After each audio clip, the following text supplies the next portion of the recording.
Than a week after the snowstorm, and there are still parking lots covered in snow.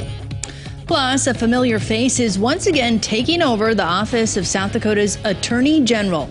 We talk with Marty Jackley about being back on the job. And later, it may be a day off from school, but kids are still learning. We're going to take you to STEAM Day coming up. Good afternoon, and thanks for tuning in to First at 4. I'm Kelly Volk. And I'm Don Jorgensen. Private snow removal companies have been working their way into Sioux Falls strip malls where parking spots have been shrinking because of all the snow. Kettleland's Perry Groten checks in on their progress and sizes up the snow piles. You can practically get a nosebleed looking up to the summit of these massive mounds of snow that are piling up in parking lots all across Sioux Falls. Restaurants and retailers are hiring snow removal companies to push the snow to one side of their parking lot to opening up more space for parking near their businesses. Problem is, though, there have been so many projects around the city that a lot of these snow piles have to wait for a while to be hauled away. We'll find out how that's impacting local businesses coming up tonight on Kettleland News. Reporting from Sioux Falls, I'm Perry Groten, Kettleland News. All right, thanks a lot, Perry. And with all this snow, you may be thinking that our fire risk is very low, but that may not be the case. Sydney Thorson has a preview of the story she's working on for Kettleland News at 6. Feet of snow covered the Black Hills not too long ago, but with temperatures rising, that snow is disappearing quickly. That's why local fire departments are urging everyone to still be fire cautious. We've got these grasses, they're dry, they're cured, they're dead, they're ripe and ready to burn.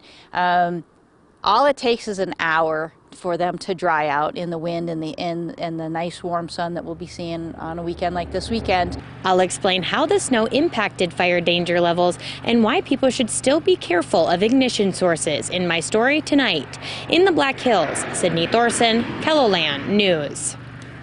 All right, thanks a lot, Sydney. Now let's check in with meteorologist Megan Chana. What's this weekend forecast looking like?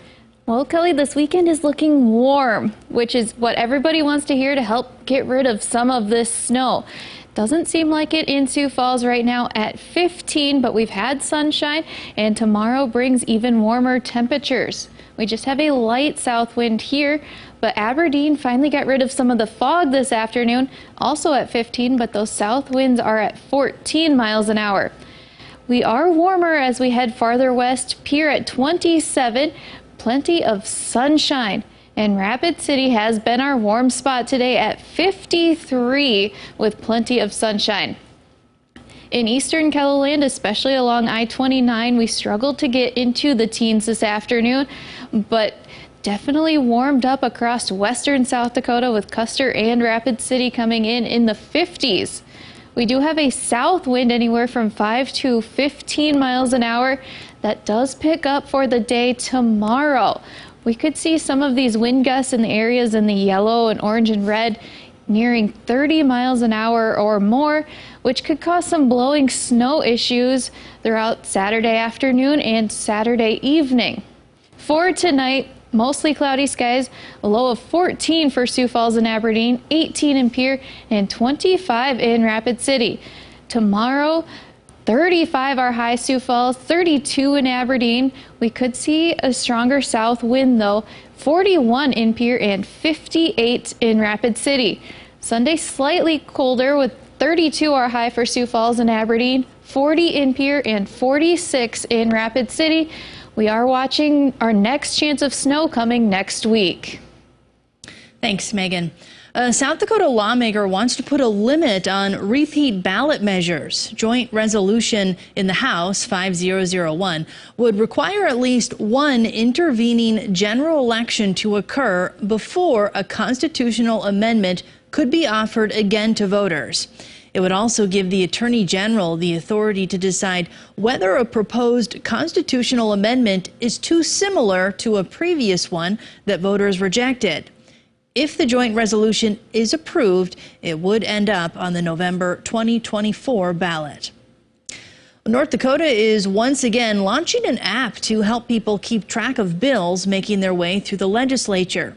The North Dakota Legislative Daily app lets people see which chamber the bill is in, as well as the full text of the proposal. It's available in both Apple and Google Play stores. Iowa leaders are considering a multi-million-dollar increase in education funding, though the public school system will see very little of it. House and Senate committees started working on a private school voucher bill. It would allow state funding to be used for private school scholarships. Supporters and critics made their cases during a Senate hearing. We need to be putting money into our schools. We need to be investing in those schools. We need to make sure that what we're teaching our kids is of value as citizenry.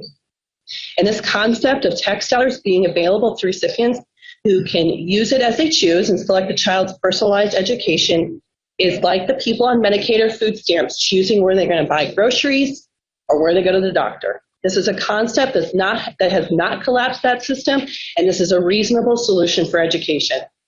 So when we are talking about this bill as a way of creating equity, we have to call that what it is: dishonest and manipulative, because all of the data tells us otherwise. School choice in other states have proven to improve academic outcomes, and we need that improvement here in Iowa. Support appears divided along party lines. Republicans in favor, Democrats against. Restaurants in the Midwest are being hit by the spike in egg prices. The owner of Waveland Cafe in Des Moines, Iowa, says that their egg bill went from $500 a week to $2,500. The restaurant has already increased the price of egg items, but says it may have to go up even more. Thinking I might have to go to $1 an egg. And so a 2-egg omelet will go up $2, a 3-egg omelet will go $3. But at some time, you can't keep putting food out and not making money at it. And of course, the reason for the egg price increase is primarily due to the bird flu. Millions of egg-laying hens were killed in the outbreak.